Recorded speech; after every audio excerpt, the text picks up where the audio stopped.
Hello everyone. If you remember, in my first and second lecture of class 12th, chapter number 15th of polymers, I have discussed various definitions, I have discussed various monomers, I have discussed most of the questions of NCERT. In my third lecture today, I am going to discuss about the classification of polymers. Now, the polymers are basically classified into four different types as written over here.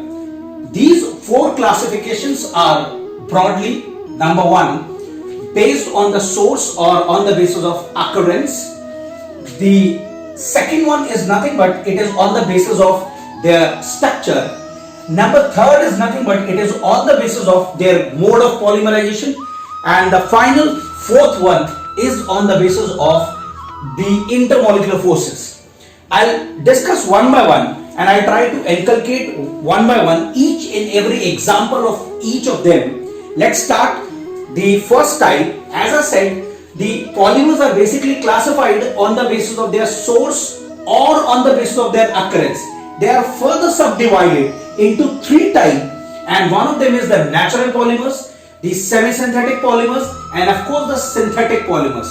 I'll start one by one the division of each of them. Let me start first with the natural. Natural polymer is nothing but it is the polymer which is actually being obtained from plants or animals. Of course, these all are nothing but they are very, very important for the essential process of our life, or it is actually required in order to carry out various metabolic activities for the life. It includes the example like starch, we can have the example of cellulose, we can have the example of protein, and we can also include the example like wool, silk, natural rubber, etc. These all are nothing but they are actually directly obtained from either plants or animals. Now let me go to this semi-synthetic. When you talk about semi-synthetic, as the name suggests, they are nothing but they are actually blended from the combination of both natural as well as synthetic polymers. Semi-synthetic include few examples that contain one of the example like cellulose acetate. This cellulose acetate is nothing but it is actually also called as RAN, right? It is also called RAN. And cellulose diacetate, I can even write cellulose diacetate, and cellulose nitrate. Cellulose nitrate. These all three are nothing but these are one of the best example of semi-synthetic polymer. They are basically used in RO system, where exactly this RO system is reverse osmosis process. These are nothing but these are actually acting as a membrane in this, right? Now let us go to the next one. It is called synthetic polymers. Need not to tell you that synthetic polymers are nothing but they are actually man-made polymers, and they are of course synthesized in the lab, or you can say that you can even prepare them. The examples we have already done, it includes the example like terylene, of course Teflon, of course synthetic rubbers, we have plastics, etc. These all are nothing but these are the best example of synthetic. Now the second kind of classification is on the basis of their structure. On the basis of structure, the polymers are basically again subdivided into three different types, and those three different types are linear polymers, branched polymers, cross-linked or network polymers. So these are further subdivided, as I said, into linear, branched or cross-linked or network polymers. Now let us start one by one about each of them. When you talk about linear polymer, the molecules are nothing or the monomers are nothing but they are present, or they are actually present one above the another, and in such case you will find that they have a long and a straight chain with the monomers stacking over one another, once they are being stacked over one another, they will give you a huge molecular mass. Now, one of the best example is nothing but it is high density polythene, HDPE, and another example is polyvinyl chloride. We will study about high density polythene in detail in our next lecture, but I hope linear polymers are clear to you. Now let us go to the next one. It is called branch polymers. When you try to see a branch polymer, it not only contains straight chain or linear chain, but it also contains few crosslinks in between or maybe branching in between, and it is because of this they are nothing but they have a lower density. And the best example, as I said, is nothing but it is LDPE, which is actually called as low density polythene. Is the natural polymers, if I say glycogen and amylopectin, which is actually one of the starch, is also one of the best example of a branch polymer. Now when you talk about crosslink or network polymers, as you remember, we have done that in the structure of bakelite, which is one of the best example of a crosslink polymer. There is a crosslink between the two, and that's why one of the best example is nothing but it is bakelite or melamine formaldehyde resin, which is basically used as one of the best example of a crosslink polymer. So here you will find that the molecule not only have a straight or a branching structure, but also have large number of crosslinks, and they are nothing but they are intact with one another with covalent bond. And of course, once they are actually being involved with a covalent bond, it actually gives you a kind of branch structure or a crosslink structure. As I said, best examples bakelite, melamine and formaldehyde resin. Now, my third kind of classification of polymers is on the basis of mode of polymerization. On the basis of mode of polymerization, polymers are again being classified as addition or chain growth polymers, and the second one is called as the condensation or step growth polymers. Let us discuss one by one each of them. Let's start first with the addition or chain growth polymer. When you talk about addition polymer, they basically are nothing but they contain the monomers which will try to add on to one another. Once they add on to one another, they must have one thing which is actually present in them, and that is the presence of multiple bond. It can be a double bond or it can be a triple bond. So one of the best example is Buna S and Buna N that we have already discussed. So addition polymers are basically those in which the monomers they will try to add on to one another, but they must contain multiple bond. It can be a double bond or a triple bond. Example, Buna S, Buna N. You can take up the example of polythene, you can take up the example of PVC, etc. Now let us now take up the next one, and that is the condensation polymer.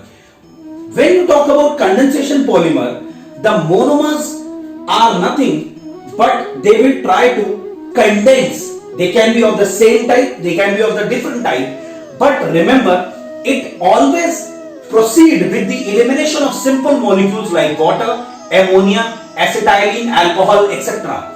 I said condensation polymers are formed whenever the monomers containing maybe of the same type or different kind of monomers, they will try to condense, but remember there should always be the removal of simple molecules like water, ammonia, alcohol, etc. Now the best question is, how do we know whether a particular type of polymer is nothing but it is a kind of addition polymer or a condensation polymer?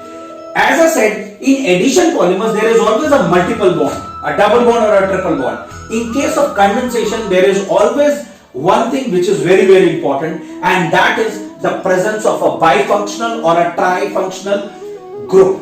As in, like you might have seen one of the example that we have done. As I said, nylon 6,6 was hexamethylene diamine and adipic acid. Now both hexamethylene diamine and adipic acid that we have done contain bifunctional group at each end. Here we have the bifunctional group, and here also we have two carboxyl groups. So one of the most important condition for condensation polymer is that it must be bifunctional. Now we are going to proceed to the fourth and the last classification of polymer on the basis of its intermolecular forces. I thought this is the most out of all. On the basis of intermolecular forces, the polymers are basically classified as elastomers, they are classified as fiber, they are classified as thermoplastics, they are classified as thermosetting plastics. Now, thermosettings. Now, let us take up one by one each of them. When you talk about elastomers, it is nothing but they are basically rubber-like structure. So, when you talk about elastomers, as I said, it is nothing but it is a rubber-like structure. So, when you say elastomers are nothing but they are basically the polymers that have weak intermolecular forces, and it is because of that weak intermolecular forces you will easily stretch them. Since there is a weak intermolecular force, they can be easily stretched, but as soon as the force is released, they will again come back to their original position, and it is all because they contain certain kind of crosslinks in between them. Now, the thing is, what are the best example? Example include the three kind of rubber that we have already done. If you remember, one is Buna S, another is Buna N, and another is neoprene. So these are the three examples that we have done: Buna S, Buna N, and neoprene. Now, the next kind is nothing but it is fiber. Whenever I used to teach fiber, there is always one thing which always come to my mind, and that is the nylon rope. You might have seen a nylon rope is nothing but it has a very high tensile strength. You cannot easily break it, or you cannot pull it so easily. It's very stiff, hard, I would say. Now, it is all because it is a kind of fiber. So, fiber are nothing but they are basically the polymers which are nothing. They have a thread-like structure, but the thing is that they have a very high tensile strength, and a very important thing, it is called high modulus. Due to hydrogen bonding and a close packed structure, you will find that it gives fibers basically a kind of crystalline nature, and it is all because of this fibers have a very high tensile strength. The example include nylon 6,6, Dacron, and terylene, one and only the same thing. Let's go to the next one, and it is thermoplastics. When you talk about thermoplastics are nothing but they are basically those polymers which can be molded again and again when you try to heat them. They can be heated, they can be remolded, and they can be given different shapes. The reason behind this is because they are basically linear or slightly branching molecules, and the most important thing, as I said, they can be heated, they can be softened on heating, and when you try to remold or you want to give them different shape, it can be done quite easily. The example include PVC, polyethylene, etc. Now, let's go to the last and the final type, and that is thermosetting plastics. How I actually remember, thermosetting means once which got set can't be remolded again and again by heating. They are basically the thermosetting plastics are. The example include, of course, bakelite, melamine formaldehyde resin, etc. Now, let me take up first what exactly a thermosetting plastic is. Thermosetting is nothing but it is a kind of polymer in which there are large number of crosslinks. If you remember in my second class when we have discussed about the structure of bakelite, there are bonds which are present in between the phenol and formaldehyde, in between the units, monomeric units, and it was CH2 bond. Those crosslinks are nothing but they are actually responsible to make them a little bit more clumsy when you try to heat them. So the keyword here is, it is because of the extensive crosslink which is present here in the molecule of the monomers. When you try to heat them, you will find that what will happen, the substance tangle, or the monomers, the monomeric units will try to tangle over one another, and they actually forms an infusible mass. So, as I said, example bakelite, urea formaldehyde resin, etc. are the examples. Now, let me take up the next most important part here.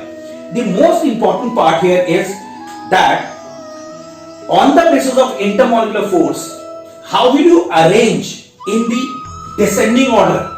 On the basis of intermolecular force, it is the fiber which has the highest intermolecular force. Then it is the thermosetting, then we have the thermoplastic, and finally it is the elastomer that has this kind of property. And so the classification can be done. There are few in-text questions which are on the basis of this.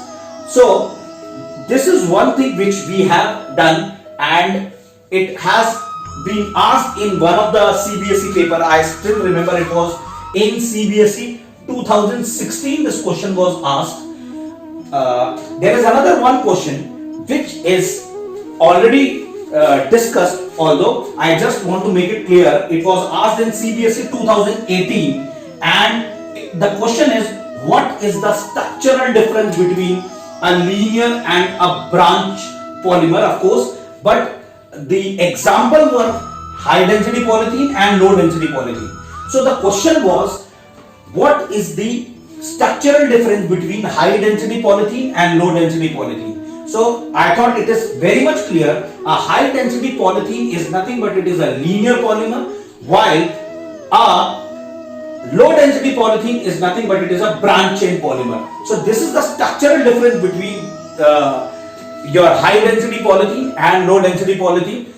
This is the whole topic, of course, which is included in my lecture 3rd. Now I'm going to start with the next topic, and it is actually called as the free radical mechanism of ethene. It's basically the NCERT question number 15.10. It's the back exercise question if you go through NCERT. Now, most of the alkenes, dienes, etc. are nothing but they are actually being polymerized by using the process of free radical polymerization, of course, but we are actually restricting the whole concept nothing but only on the polymerization of ethene, or I can say the free radical polymerization of ethene, if is done, can be done by using few catalysts or the initiators. One of the best initiator is nothing but it is benzoyl peroxide. Then we can also use acetyl peroxide. We can also use tertiary butyl peroxide. There are other initiators also, but of course we will be using benzoyl peroxide as one of the best initiator. This is also a CBSE sample paper question where this question has been asked in 2016, that name one substance which is actually acting as a catalyst or an initiator in the free radical mechanism of ethene. So the answer can be benzoyl peroxide, acetyl peroxide, or tertiary butyl peroxide. Now there are 3 steps in the polymerization reaction of ethene, and that include the chain of initiation, the chain of propagation, and of course the chain of termination. We will step by step take up one by one each of them. Let's start first. The chain of initiation is, this is nothing but it is benzoyl peroxide. This is benzoyl peroxide, which I said is nothing but it is actually acting as a initiator in this reaction. If benzoyl peroxide, there is a homolytic cleavage. In homolytic cleavage, what will happen? Can you see that there is a half hook arrow or fish arrow that has been used? That shows there is a homolytic cleavage, and if it is nothing but it is actually being formed of 2 electrons, each electron is equally distributed here. Now I have seen most of the books, they used to write it is actually done in the presence of non-polar solvents. Yes, that can also be correct. Once this bond is being cleaved, you will find that this goes here and this goes here. You will get 2 molecules of C6H5 double bond O with 1 O, right? C6H5 double bond O and then O, and I thought you can easily see there is a free electron over here, or I can say there is an odd electron. Now, again there is a homolytic cleavage. Again there is a homolytic cleavage. And once there is a homolytic cleavage, what you will find, this bond is again cleaved. This bond is again cleaved. So two molecules of carbon dioxide are being expelled out, giving rise to phenyl free radical.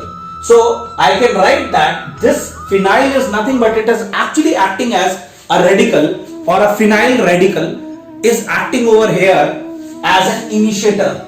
A phenyl free radical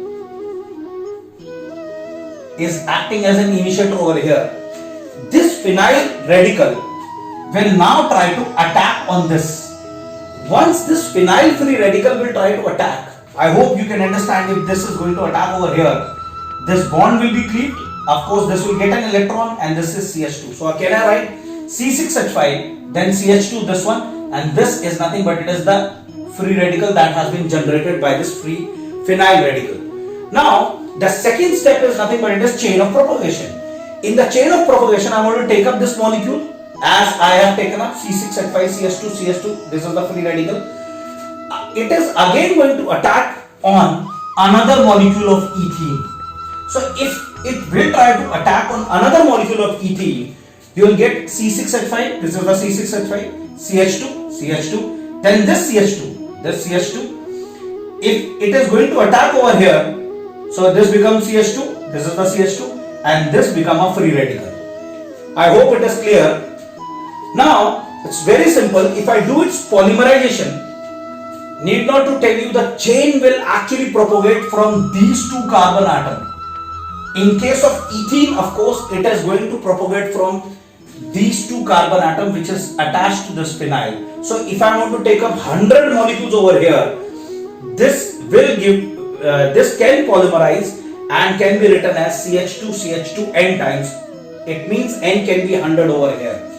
Now what I mean to say is, if in spite of here, if we have propene, then I have to consider this carbon and this carbon. It means the polymerization chain will try to go from these three carbon atoms.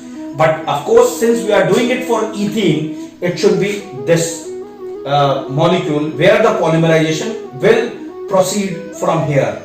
Now, this is the second step. The third step is nothing but it is, of course, the chain of termination. And chain of termination means is always related to when two free radicals are actually allowed to combine so that the reaction can be stopped or terminated. So if this is the chain of termination step, what exactly I am going to do is, I take up this molecule and of course this another molecule, same molecule, these two are same.